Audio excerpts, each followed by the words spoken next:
नमस्कार, आप देख रहे हैं खबरनामा भारत। अभी हम मुजफ्फरपुर शहर महानगर में हैं। यहाँ पे समाजवादी जनता दल पार्टी के उम्मीदवार संजय जी से हम बातचीत करेंगे कि ये डोर टू डोर जा तो रहे हैं। एक तो महानगर है, साथ में रश भी बहुत ज़्यादा है, ट्रैफिक भी है, यहाँ पे काफ़ी लगती है।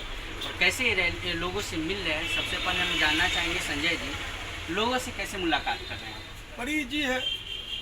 मैं तो कल पूरे पताही गांव का पंचायत का मैंने मधुबन से लेकर के मैदापुर से लेकर के उधर मधुबन पंचायत में पताही के जगन्नाथ रूपनाथ से लेकर के सारे जगह पर पताही चौक तक हमने कार्यक्रम को मिलने का लोगों से चलाया। लोगों से मिला भी, घर घर जा कर के लोगों से मिला। हमको कहीं कठिनाई नहीं होती। मैं कहीं सुदूर से सुदूर जगह पर आराम से मैं जा सकता हूँ। और आज भी हमारे जो महानगर के एएमआई के संयोजक हैं, उनके द्वारा यहाँ आप देख रहे हैं कि बैठक बुलाई गई कंपनी बाग के मैदान में। हम लोग यहाँ बैठ कर के जो चुनाव है उस पर रणनीति से लेकर के और भी चर्चाएं हुई, जिसको हम कर रहे हैं।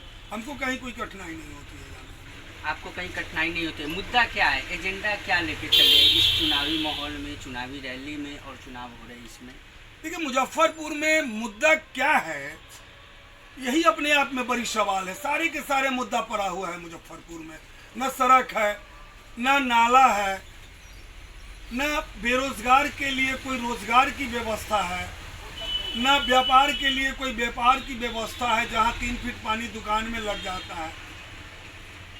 प्रशासन की स्थिति है निरंकुश हो चुकी है, जहां 3-3 बार मैंडेट बिहार की जनता ने देने का काम किया। 15 साल तक सरकार है। एक सरकार के रहने के वजह से आज निरंकुश सरकार हो गई है। विपक्ष सोई हुई है। विपक्ष अगर आज जगी रहती तो इतना निरंकुश सरकार नहीं होता, और सरकार निरंकुश नहीं होता तो इस प्रशासन की दम नहीं है।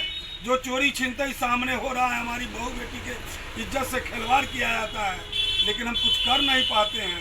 ये सब इस परिस्थिति को उत्पन्न किया गया है। इस परिस्थिति में हम लोग जीने को मजबूर हैं। हमारा युवा दिग्भ्रमित हो रहा है बेरोजगारी के आलम की वजह से। तो सारे के सारे मुद्दा पड़े हुए हैं। इतना बड़ा स्मार्ट सिटी मुजफ्फरपुर को मिला, केवल लूटने के लिए नहीं मिला। मुजफ्फरपुर के स्मार्ट सिटी का तो तबगा लग गया। क्या लग रहा है कि स्मार्ट सिटी बन चुकी है मुजफ्फरपुर? यही तो मैं बोल रहा था कि मुजफ्फरपुर को स्मार्ट सिटी मिला, इसमें किसी सरकार का योगदान नहीं है।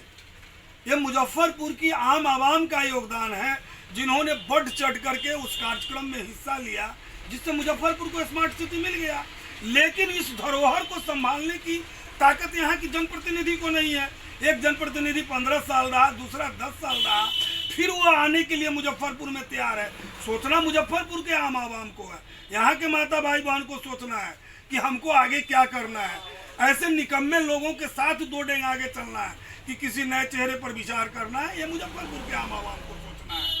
लेकिन एक बात मैं आपसे स्पष्ट कह देना चाहता हूँ कि स्मार्ट सिटी की जो लूट हो रही है, जो अभी तक केवल कागज पर करोड़ों में लूट हुई है, इसकी समीक्षा होगी। ये मुजफ्फरपुर की आम आवाम पर निर्भर करता है। और पूरी की पूरी स्मार्ट सिटी मुजफ्फरपुर में उतरेगी। ये संकल्पित और संकल्प जो होगा वो संकल्पित होकर के इस कार्य को करावेगा।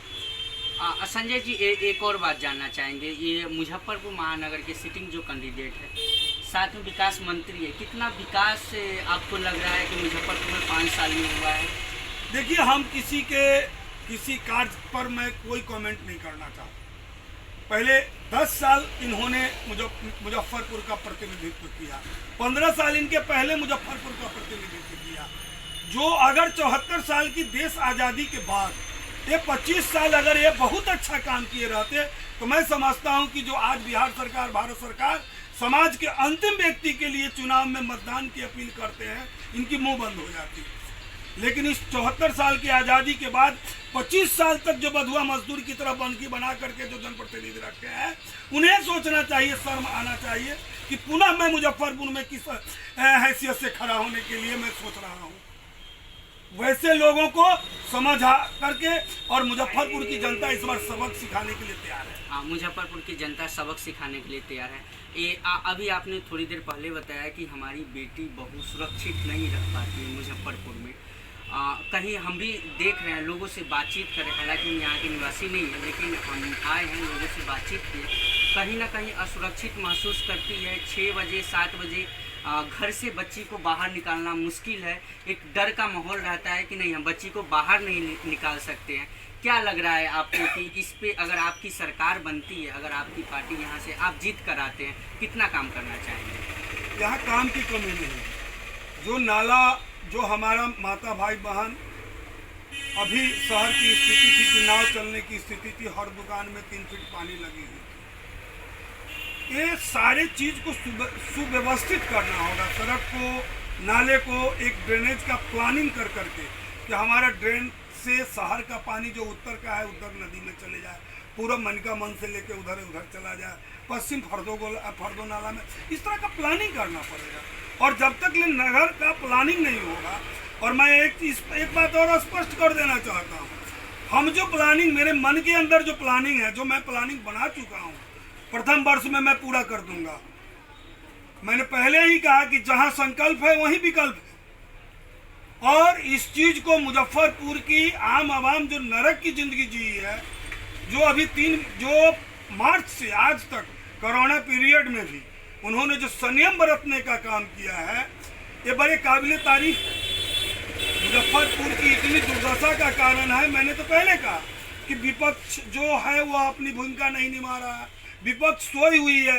ऐसी परिस्थिति में सरकार 15 साल में सरकार एकदम निरंकुश हो गई है, आम आवाम को निरीह समझती है। तो इस चीज सबसे हम छुटकारा दिलाएंगे। और एक चीज आपको बता देता हूँ, जो संकल्पित व्यक्ति होता है वो समाज का काम करता है। जब जॉर्ज फर्नांडिस मुजफ्फरपुर में आए थे तो उन्होंने संकल्प लिया था, उन्होंने काटी थर्मल पावर दिया, IDPL दिया, वगैरह वगैरह। मुजफ्फरपुर को बहुत बड़ी बड़ी संस्था उन्होंने दूरदर्शन दिया। आज सारा बंद हो गया है।